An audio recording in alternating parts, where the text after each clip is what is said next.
when we're talking about the intersection of race, power, and trust, where does rest fall into that? How does that come into play? What relationship does rest have with those dynamics? That's a really good question. And I will say that's my learning edge is Okay. learning how to rest. Okay. I will be fully transparent. It is not a skill that I've mastered.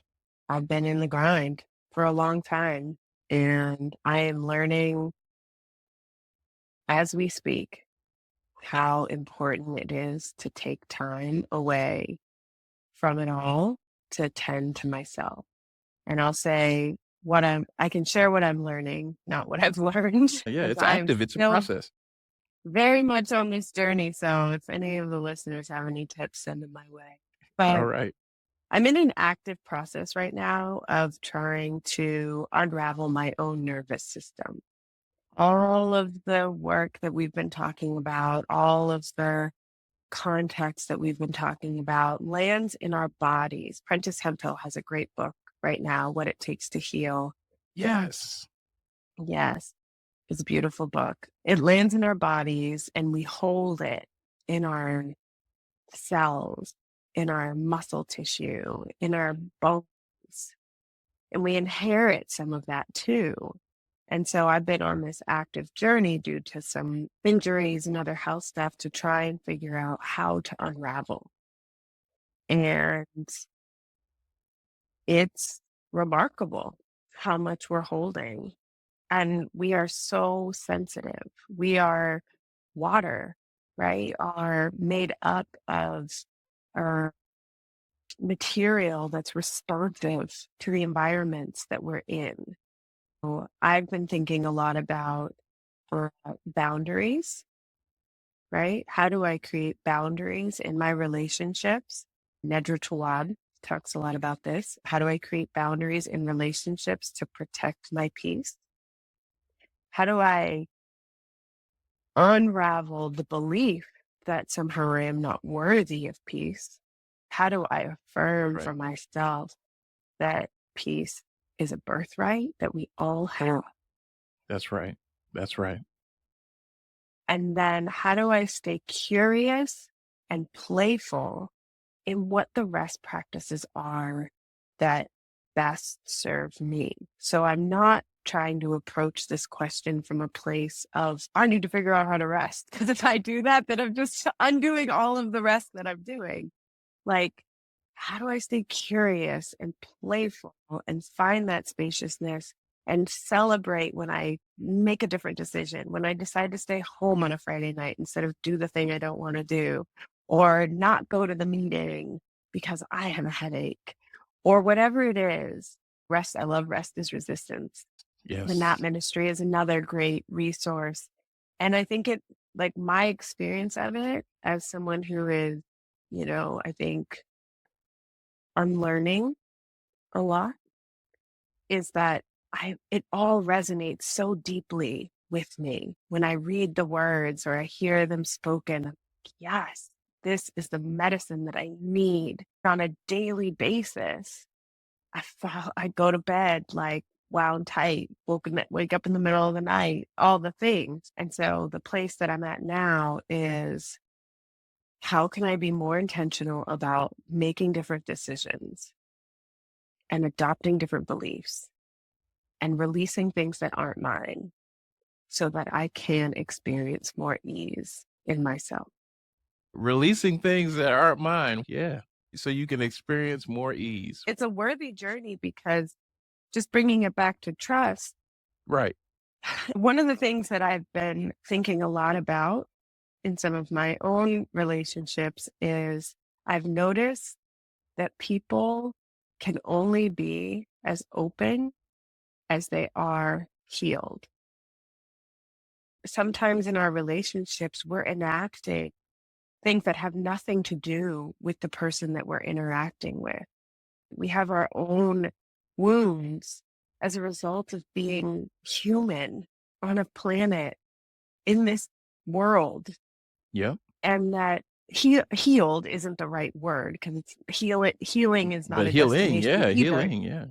And so if I am not tending to the places in me that need attention, then ultimately, in some way, shape, or form, it does become a barrier at some point between me and other people. And so, to our rest, our reflection, our well being, I think can enhance our relationships and allow us to show up more fully and clearly in them. Ooh, ooh. Yeah, so many things. I think about the ways that the identities that we hold and the ways we've been socialized, how all that plays into the continual journey of resisting and trying to heal. Some of us, we may receive messages that, like, hey, rest isn't for us. Like, you can't do that. I love how you talked about healing and things we might be acting out that might not necessarily have anything to do with the person that we're interacting with. So the question that I'll often ask myself and then other folks that I'm working with around this too is what kind of roles did you have to play even as early as growing up? Or what roles do you serve now? It could be family, relationships, friendships, what have you. And then there's the other end of that is, and are these roles that you would choose for yourself, or are they roles that you feel were put upon you? And then that's a moment to just check and say, am I doing something that I would choose for myself, or am I playing out a script that's been chosen for me? And so just being mindful of the ways we're socialized, we've been socialized and resisting. So much came up when you were sharing, so I really appreciate that. I just want to say to that point, I was just talking with a friend today because I was like, I'm tired. She's like, how are you? Yeah, And I was like, I'm tired. I'm I'm tired. Yeah. really, really tired. And she was like, what are you doing to take care of yourself? And I was like, I don't know. Like, I don't have a good answer. And she was like, Hmm. what about this? Like, when can you take a day off? Have you thought about this? And she was beautiful in how she showed up. And so I think we can be that support for each other too. That's right. It doesn't That's right. always have to be like, I'm calling myself to the mat because that's exactly sometimes the people who we trust, who we feel seen with, who we love are there. And think about what it feels like. I know for me, like sometimes I'm like, oh, I feel so self conscious that I don't have my shit together. I'm like, I'm not supposed to be, I can't be tired. That's the belief that I have. But we can be mirrors for each other. We never, my brother says that you don't have to carry it alone. We are That's right. not alone That's in this. right. That's And so right. we can play that role. Today I'm tired. She's got the energy to remind me that rest is available to me. Monday, I was feeling good. And I reminded some other people that rest is available to us. So, like, we That's all have right. to be on that rhythm of supporting each other and recognizing that we don't have to be everything every day. And sometimes someone can be that reminder for us. That's right. That's right. That's right. That's it. That's it. Sometimes someone could be that reminder for it. So I have another podcast called The Notes from an Aspiring Humanitarian where I would share things related to social justice. And one of my episodes was around checking on your strong friends. So it shares things that I thought were helpful around checking in on that person that you might see that is the strong person that shows up for everybody, that holds space and all these things. What you could do to support that person. And then also from the perspective of, for those of us who are that person or who have been that person, things we can do to advocate for ourselves and get our needs met as well. And some of what you're sharing is reminding me of that too in different roles that we play out. So yeah, Tell your just strong friend. That's a check good on your quote right strong there. friends. Call in, and one of those things is just listening without judgment. When you ask them how they are, truly listen to what it is that they have to share. And don't interrupt. Don't jump in at this moment. Just let them let you know how they're doing. And there's trust in that too. There's trust building in that too. What ways have we been conditioned to feel like we have to carry it? But I loved how you said you don't have to do this alone. Community provides a lot of the solutions to the problems that we're facing. Yeah, oppression And, thrives on our isolation. and And there is like, I think we talk a lot about beloved community, which is mhm, great. A, I aspire to be part of beloved community, and I feel that as I do I. am Yeah. in many cases. Mhm. And conflict is normal, Yes. right? Yes. Even in beloved communities, we're gonna trip on each other. We're gonna make mistakes.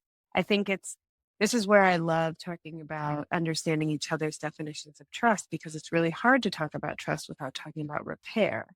And Mm. we're not in this utopia That's where right. the world is void of conflict.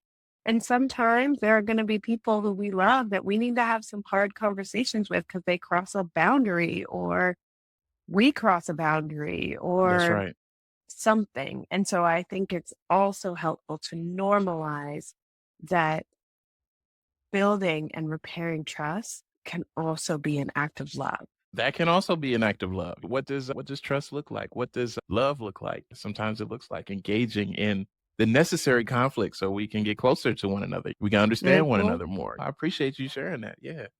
That's a really important distinction. I really appreciate you sharing that part. Yeah. Beloved community. Even within beloved community, we have to conflict is inevitable. Let's normalize it so we can have it and not hold on to things. I It's appreciate almost that. like we need a new word, like, 'cause I feel Yeah. like we conflict is everyone's, "Ooh, I don't like that." It's good in our bodies. I don't know, maybe it's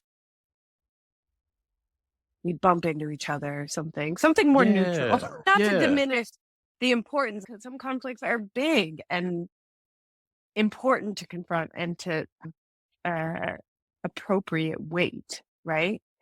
Um, but in our everyday interactions with folks, I think having those tools to be able to say, "Yo, that didn't feel good.